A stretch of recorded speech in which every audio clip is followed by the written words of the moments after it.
Bienvenue à tous, merci de nous rejoindre pour l'information sur RTI 1. Cinquième jour de campagne pour le scrutin législatif en Côte d'Ivoire. Les candidats sont à pied d'œuvre. Chacun fait preuve d'imagination et d'ingéniosité pour capter l'attention de l'électorat. L'objectif étant le même pour tous, sortir victorieux des urnes le 6 mars prochain. Dans le journal de 20 h, nous vous ferons un large écho de la campagne aussi bien à Abidjan que dans les différentes circonscriptions électorales qui sont au nombre total de 205. Et en cette période électorale, le ministre de la Réconciliation nationale s'est rendu dans la région d'Unzi. Kwadio Konombertin a rencontré à Dimbokro les chefs de village, chefs de canton et de tribus. Ils sont désormais tous en mission pour une paix définitive en Côte d'Ivoire. Dans le monde du sport, en football, la reprise du championnat national au cœur d'une rencontre ce mardi à la radiodiffusion de télévision ivoirienne RTI. Le directeur général de la Maison Bleue a échangé avec la présidente du comité de normalisation de la FIF, Sébastien Oyen. À 2 semaines de l'ouverture de la Ligue 1, la présidente du comité de normalisation, Mariam Daou Gabala, s'est rendue ce mardi 2 mars 2021 dans les locaux de la RTI pour une prise de contact et surtout pour réaffirmer la volonté de la Maison de Verre de Treichville de poursuivre son partenariat avec le groupe RTI. Le partenariat entre la RTI et la FIF est un accord de raison. Une affirmation de Fosseni Dambélé, directeur général de la RTI, qui était entouré pour l'occasion de ses principaux collaborateurs. Nous allons démarrer les championnats de Ligue 1 et de Ligue 2 au mois de mars et il était bon que nous nous préparions.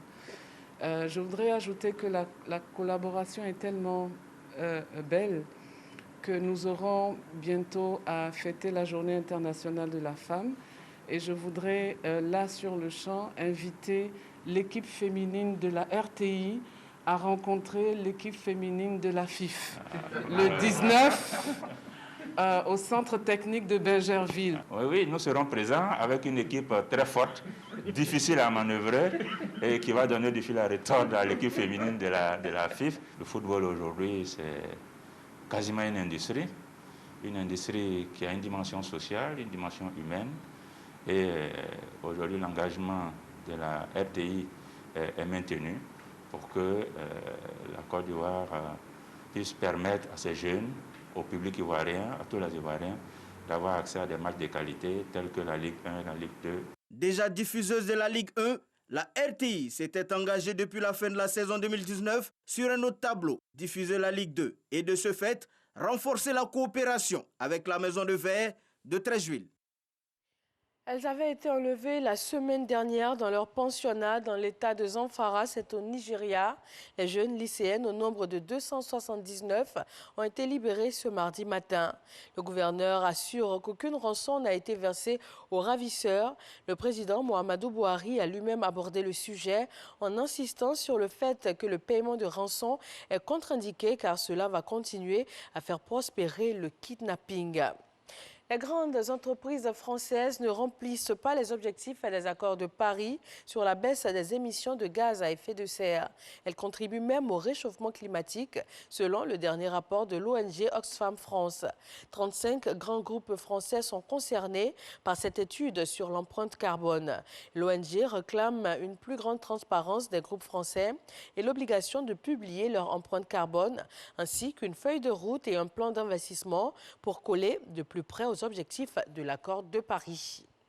À Birmanie, la police a tiré à balles réelles sur les manifestants. 18 personnes sont mortes et au moins 30 blessées, selon le bilan à la mi-journée de l'ONU.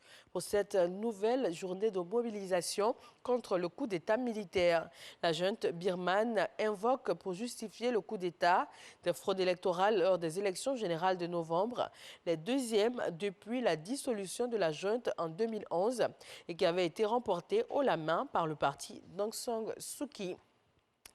Et puis en Afghanistan, pour terminer, 3 employés d'une chaîne de télévision ont été tués par balle par des individus non identifiés.